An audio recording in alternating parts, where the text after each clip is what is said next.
minutinho aqui, se estiver gravando, né? Tá. Obrigado. Eu não consigo, né? Então, professora Lilian, seja muito bem-vinda à sabatina dos prefeituráveis de Cascavel, promovido pelo Jornal Paraná. A gente agradece por você ter aceitado o nosso convite e a gente inicia a nossa conversa já nas propostas, professora. É natural que os candidatos eles busquem soluções para problemas na área de saúde, educação, infraestrutura e contratações. Buscar as obras físicas até às vezes é fácil, principalmente para você que está do lado do governo federal e acaba tendo alguns caminhos mais curtos para viabilizar essas obras. Porém, o grande problema é a folha de pagamento. Como você pretende ampliar e valorizar o servidor público diante do limite prudencial que o município de Cascavel vem enfrentando hoje? Primeiro quero agradecer, Matheus, o convite do Jornal Paraná, né, a tua disposição aí de ouvir nós, candidata. Sem dúvida, a maior preocupação é a folha, porque não se trata de falta de servidor em uma ou outra secretaria, né? Toda a infraestrutura municipal carece de servidor, de trabalhadores em todos os espaços, né? A Secretaria de Obras, por exemplo, trabalha com apenados. Você tira os apenados, não tem gente. É um mínimo de servidores trabalhando de forma absurdamente explorada, eu diria. E em todas as secretarias. As que a gente sente mais diretamente são saúde e educação, né?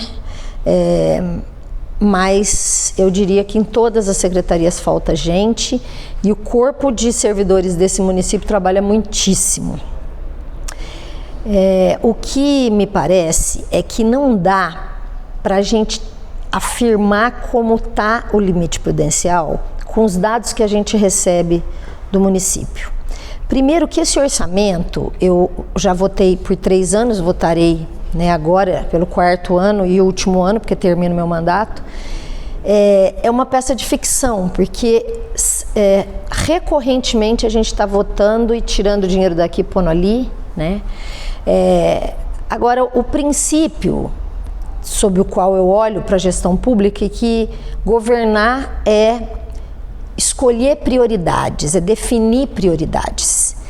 E uma prefeitura que cresceu muito em termos estruturais, inclusive, o governo que está se findando fez muita obra mesmo, sobretudo com recursos advindos do governo Lula, né, que vieram de forma muito mais consistentes nesse ano e meio. É preciso que a gente tenha elementos concretos do que é folha de pagamento, do que está fora da folha, quais são custos que efetivamente estão terceirizados e qual o custo disso, que pode ser terceirizado e qual o custo disso. E a gente pensar que as atividades fins efetivamente precisam sempre estar garantidas por servidores de carreira, né? Porque eles têm a expertise do acúmulo de anos trabalhando e porque o corpo de funcionários da prefeitura garante alguma estabilidade na troca de governos, né? Então eu defendo a estabilidade do servidor público. Agora, a forma como se apresenta a folha hoje merece um estudo mais profundo. A gente vê alcançando o limite prudencial, né? Com um limite menor do que a necessidade de contratação se faz. E pior, com salários médios muito baixos. Então isso também é um agravante. Na minha opinião, seria necessário uma reforma administrativa, uma revisão destas prioridades, né? A partir da proposição do novo governo, né? Nosso governo faria isso, faria um grande levantamento para entender os fluxos administrativos, os custos da administração pública para priorizar a contratação de servidores. Inclusive, na minha opinião, valeria uma fiscalização geral desses gastos, né? Uma auditoria acho que deveria ser contratada por qualquer novo prefeito para que a gente passe a limpo, né? Identifique aí possíveis recursos que, né, estejam mal utilizados. Professor, Cascavel hoje tem economia baseada na produção agrícola e pecuária. Historicamente, o nosso setor da agricultura aqui é um setor que ele tem bandeiras e linhas de atuações diferentes a do PT, que é o partido pelo qual você concorda. Você já sentou com o setor produtivo de Cascavel? Há diálogo aberto com esse setor? Primeiro eu quero dizer que não é verdade que o nosso governo não seja aberto ao diálogo e generosíssimo com o setor agrícola e do agronegócio. Todas as vezes que governamos, os agricultores do agronegócio não têm absolutamente nada do que reclamar em relação ao atendimento de suas necessidades. Para além disso, nós temos um legislativo federal absolutamente colado aos seus interesses. Temos ministérios abertos a esse diálogo. Então, nos governos Lula não houveram problemas com o setor do agronegócio e nesse governo muito menos, né? Nós batemos recorde ano a ano em valores no plano safra e também na facilidade da gestão das questões do agronegócio. O que existe é uma postura política e ideológica do agronegócio contra a esquerda, que sempre lhe atendeu absolutamente bem. Segunda coisa que eu quero discordar, Matheus, é que Cascavel dependa do agronegócio. O PIB de Cascavel,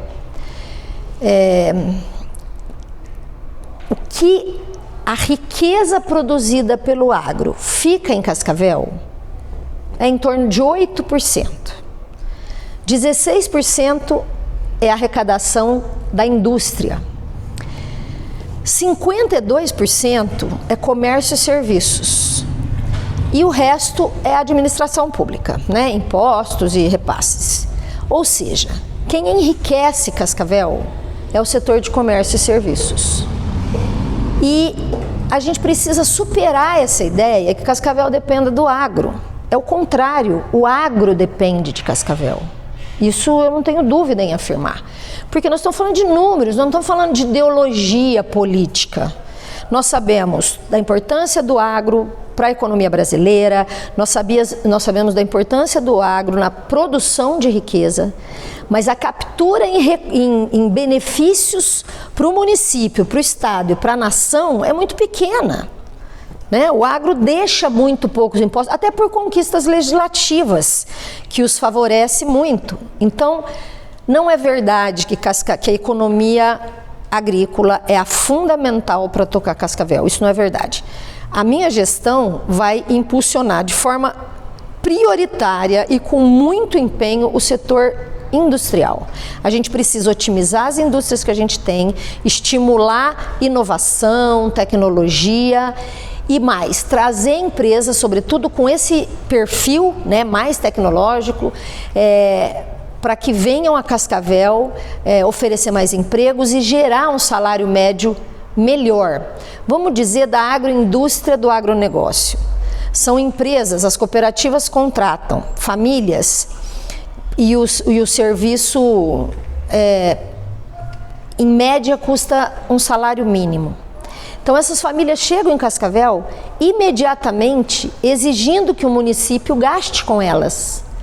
O município e a nação, porque a gente vai ter famílias no cadastro único, a gente vai ter família que precisa de amparo, Bolsa Família, de amparo na saúde pública, na educação pública, na segurança, na moradia, no transporte. Então, o agronegócio deixa pouco imposto e exige um volume de recursos para manter o quadro de funcionários que ele atrai, que é muito custoso para Cascavel. Então, na minha opinião, Cascavel, ao contrário do que se diz, é que garante os ganhos do agro, e não o contrário. E a gente precisa parar com essa lenda, porque é só olhar para os números, não se trata de uma forma de olhar.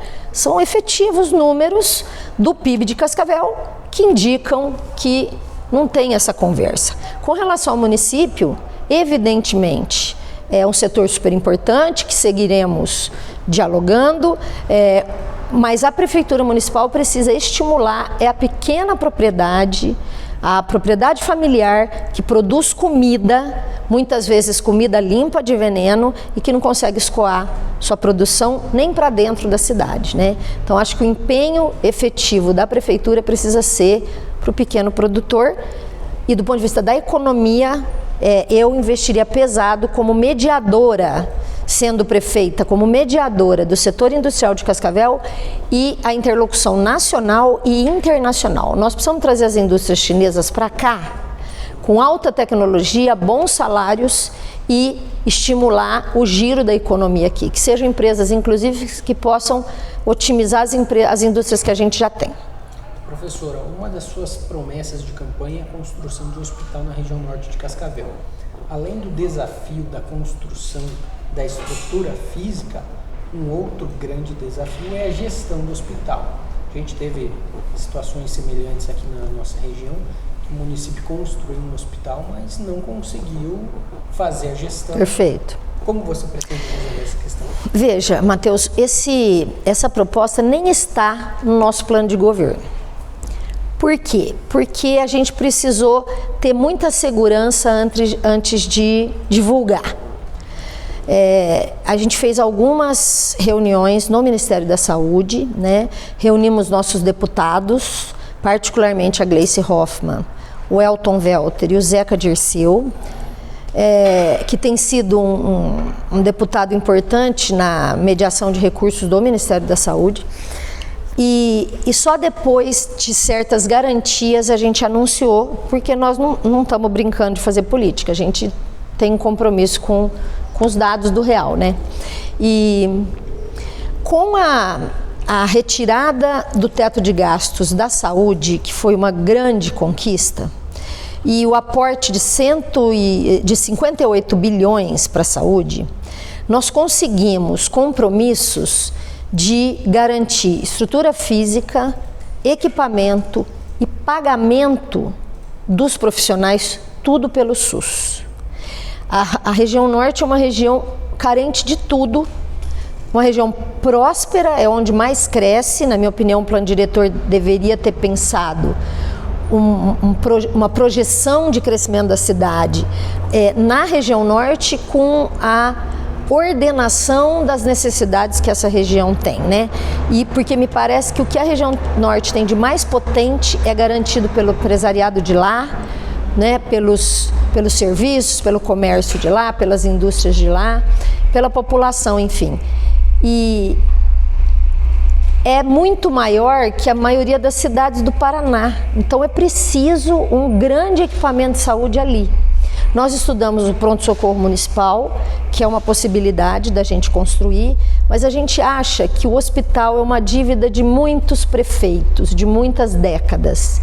E levamos para análise do Ministério da Saúde e voltamos com um compromisso de que o SUS assuma plenamente este hospital. Professor, como você pretende aumentar a receita do município para colocar em prática o seu plano de governo sem precisar aumentar o imposto do contribuinte? Então, não passa pela nossa cabeça aumentar imposto, né? Como assalariada eu falo isso, porque é sobretudo o assalariado que paga o maior volume de impostos. Agora, o estímulo à economia e essa ideia de que a economia precisa girar passa por um equilíbrio fiscal, porque afinal de contas não tem nenhum sentido a gente seguir pensando que juro alto protege de inflação, e tanto é que está todo mundo assoberbado porque o PIB cresceu no último trimestre o dobro do que se esperava, e a gente tem experiências concretas aqui no Brasil e no mundo. Quando os salários médios sobem, o consumo sobe, e ao invés de ter inflação, a gente tem o giro maior da economia e a possibilidade de crescimento. Foi o que a gente viveu nos governos Lula anteriores, né? E que a gente já está vivendo agora. Aumento real do salário mínimo e estímulo no mundo produtivo, mesmo com o juro absurdo, a gente tem um crescimento espetacular, né? Queda de desemprego, né? Maior queda nos últimos 10 anos e um aumento né, espantoso do PIB. Então, o que eu faria como prefeita, eu estimularia a industrialização, como acabei de falar. Acho que essa cidade tem que ser uma cidade industrial, agroindustrial, mas com tecnologia e inovação. Esse trabalho desumano que adoece as pessoas, que tem turnos difíceis para a vida humana, né, de quem trabalha na madrugada, que dá problema de esforço repetitivo, problema de saúde geral, né, temperatura, barulho. Então a gente estimularia a inovação, a robotização dessas linhas de produção e acompanhado junto com a indústria um programa efetivo e federal de profissionalização dos trabalhadores para que os salários médios subam. A busca efetiva, protagônica, né? A prefeita irá visitar, como faz o Lula, outros países e outros estados para estimular a vinda de indústrias. Essa cidade deve ser uma cidade industrial e elevar então a média das pessoas. Para encerrar, a agroindústria familiar também, ao invés de vender goiaba, vender goiabada, compota de goiaba, ao invés de vender, inclusive o agronegócio, ao invés de vender soja, vender óleo de soja. Se a gente puder otimizar a agroindústria, que no ponto de vista da pequena propriedade é muito barato, são pequenas máquinas para tirar polpa de fruta, para descascar, sei lá, legumes, para processar grãos, a gente vai ter imediatamente um nível médio salarial menor, porque apesar dos rankings dizer que Cascavel é a segunda melhor cidade do Brasil, existem 782 cidades acima de Cascavel em nível de salário médio. Ou seja, como a segunda melhor cidade do Brasil, tem dos menores salários médios. Ou seja, nós somos muito rica e muito pobres ao mesmo tempo. Então, o papel do município é fazer essa mediação, superar as lendas, estimular a inovação, melhorar a qualidade de vida dos trabalhadores e dar formação.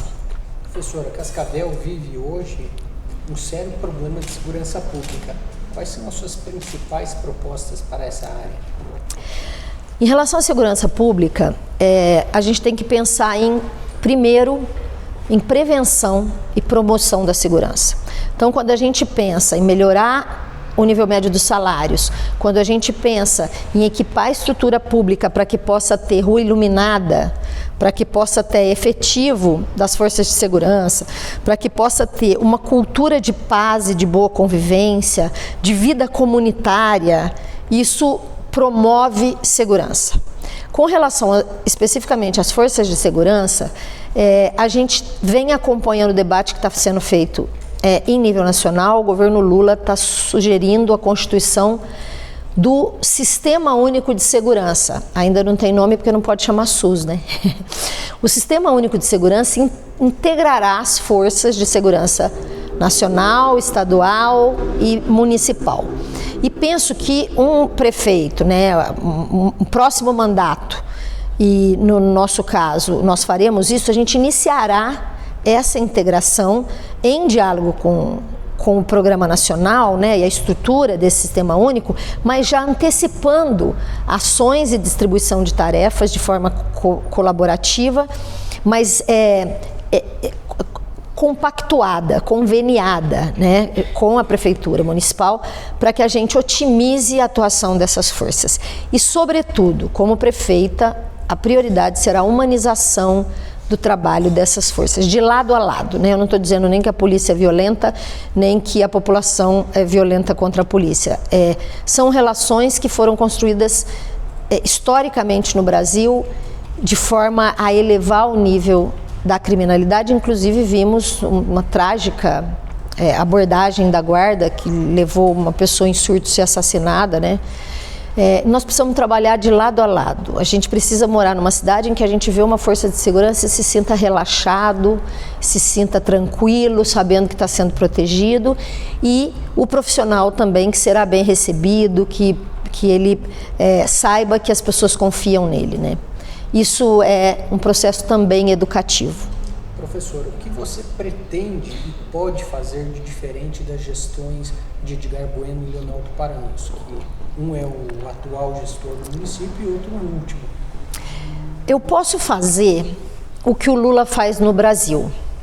Cascavel merece ter a chance de um governo progressista. Porque o governo progressista, contra toda a fake news e a baboseira do senso comum de direita, né, que fica desqualificando e afirmando que a gente já faz, né? A gente olha para a segurança com muita responsabilidade, olha para as Forças Armadas com muita responsabilidade, né? Nenhum governo Lula teve problemas com Forças Armadas.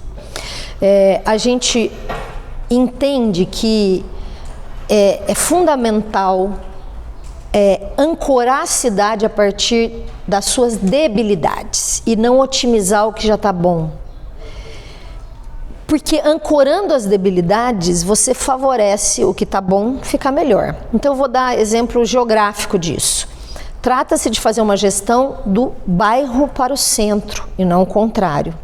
Nós temos territórios na cidade de Cascavel extremamente bem equipados, com seguros, né, com atendimento em equipamentos sociais e um fluxo de vida muito saudável, e temos regiões absolutamente violentas, com nível muito baixo de ganho médio das famílias, com muitas necessidades sociais. Então é preciso que o próximo movimento, acho que o governo atual, os governos anteriores fizeram avanços absurdos, essa cidade cresce de forma admirável, né? Mas o que é preciso agora?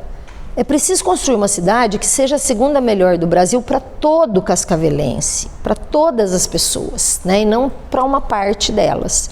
Então o nosso governo fará em Cascavel o que o governo Lula faz no Brasil: conversar para fora para estimular a economia e trazer investimentos e trazer indústrias e ajudar no escoamento da sua produção e inclusive na exportação. Terá uma interlocução muito aberta com todas as entidades empresariais e todos os movimentos sociais. Será um governo que vai ouvir mais e só propor depois de uma grande síntese dialogada, né? Eu participei de algumas audiências públicas enquanto vereadora e as audiências públicas do governo atual eram mesas de seminário de apresentação da pauta do poder público e ponto, né? Não dialogavam profundamente para cumprir o papel de audiência, que é de ouvir, né? A gente quer estimular isso, né? Inclusive como faz o governo Lula retomando os conselhos. Acho que os conselhos têm que ter autonomia, não podem ser puxadinhos, os conselhos municipais puxadinhos do executivo. Então, a gente tem uma tranquilidade de olhar o que seria um governo progressista em Cascavel. E mais do que isso, acho que Cascavel merece um governo progressista, lado a lado com o governo federal e com um diálogo altivo com o governo estadual, que não me parece que seja hoje, né? A gente faz concessões para o Estado e sempre paga a conta do Estado, né? Não é altivo, na minha opinião. E vamos permitir um outro avanço, que seria um governo de mulher. Professora, você comentou que Cascavel pode se tornar a segunda melhor cidade do Brasil. Por que não a primeira? Sim, eu só estou usando o segunda. Eu estou usando de forma retórica a ideia de segunda cidade, porque é uma propaganda da gestão atual, né? E é uma propaganda constante, foi um esforço da gestão atual, do quarto para o terceiro e para o segundo lugar, né? Com critérios específicos, uso nesse sentido. Mas penso que quando a gente tiver uma cidade que todas as pessoas vivam na segunda cidade, a gente está a um passo de ser a melhor cidade do Brasil. E Cascavel tem condições para isso, né? Professora, na sua campanha você fala muito da parceria com a Itaipu e com o governo federal. No entanto, as eleições de 2026 ocorrem, as eleições nacionais ocorrem em 2026. Se o cenário federal mudar e entrar um presidente de oposição, como você, como prefeito de Cascavel, pretende manter as promessas e as parcerias e também qual seria o seu posicionamento como prefeito de Cascavel? O meu posicionamento será sempre o posicionamento da defesa de política social como prioridade do Estado, né? Vou defender isso sempre, vou seguir defendendo isso como prefeito e vou governar nessa perspectiva. O estímulo à economia para que o governo possa cumprir sua tarefa social e aí as pessoas vão ganhando autonomia, né? O INEP acaba de provar como o Bolsa Família é um programa em que as pessoas saem do programa para o mercado de trabalho, para o empreendedorismo, né? Diferente de tudo que se diz em relação aos programas de renda mínima. E nós temos clareza disso, que eu teria 2 anos ancorada no governo Lula e tenho recebido apoio, mesmo como vereadora, né? A gente conseguiu garantir que Cascavel recebesse mais dinheiro do PAC que as outras cidades do Paraná. Então a gente já atua e seguiremos atuando, né? Porque nós vamos sempre defender Cascavel. E nós temos clareza que esses 2 anos serão fundamentais para a gente enraizar o grosso das nossas propostas. E a gente tem se comprometido, enquanto partido e enquanto governo federal, com essas pautas, que são as principais pautas que eu estou defendendo: a industrialização com inovação, a tarifa zero, a fila do CEMEI e a reorganização da saúde no município. Então a gente teria condições de enraizar todas essas propostas para, no caso do Brasil, retroceder à extrema-direita, espero que não, espero que se a gente não estiver no governo de 2026, seja uma direita responsável e não uma direita desastrosa, como foi o último governo, né?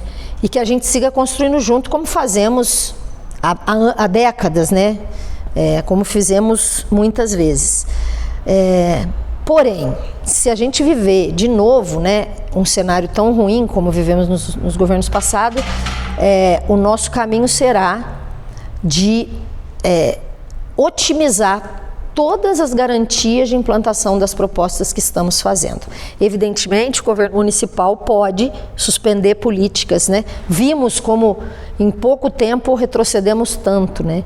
E em muito pouco tempo recuperamos muito. Em 1 ano e meio de governo Lula, nós temos 40% da redução da miséria no Brasil. Então, isso ecoa também em Cascavel. Então, nós temos clareza de 2026 como um marco importante no meio, né, de um governo nosso. Professora, Cascavel foi uma cidade que votou massivamente no ex-presidente Jair Bolsonaro nas eleições de 2022. Você acredita que a sua candidatura e o PT possam chegar a um eventual segundo turno ou até mesmo vencer as eleições de Cascavel? Ninguém é ingênuo aqui, mas nós acreditamos que, para além do discurso sempre conservador e extremista da média da nossa mídia, as pessoas sabem que a vida está melhorando rápido, né? As pessoas sentem que voltaram a fazer compra no supermercado, não comem mais osso, né? Não consomem mais caldo de osso, não convivem com R$9 a gasolina. As pessoas sentem que a vida está melhor, que a segurança está voltando, que os programas sociais já foram recuperados, todos eles, que está chegando remédio, que está sendo ajustado o Bolsa Família, né? Porque a gente ouve muito, o governo está cortando o Bolsa Família, o governo está arrumando a casa, porque nós temos notícias de pessoas da alta sociedade cascavelense recebendo Bolsa Família, né? E a gente tem também muita notícia atravessada, mas as pessoas sabem. Então, esse é um dado para olhar. A minha vida está melhor com o retorno do governo Lula. Segunda coisa, em cada 3 cascavelenses, um deles votou no Lula contra tudo e contra todos. Os patrões ameaçando demitir em 2022, se o Lula ganhar, todo mundo vai para a rua. Nós tivemos isso, inclusive, documentado, né? Toda a mídia cascavelense, eu diria, a expressa maioria da mídia cascavelense, tocando terror, que o mundo ia acabar, que a vida ia acabar, que as pessoas iam perder a casa, perder o emprego. E ainda assim, 60 mil cascavelenses votaram no Lula, ou seja, 1 em cada 3. Obviamente, 60%, mais de 60%, quase 70% votaram no Bolsonaro, mas mais de 30% votaram no Lula. Se parte desses eleitores votarem em mim, eu estarei no segundo turno.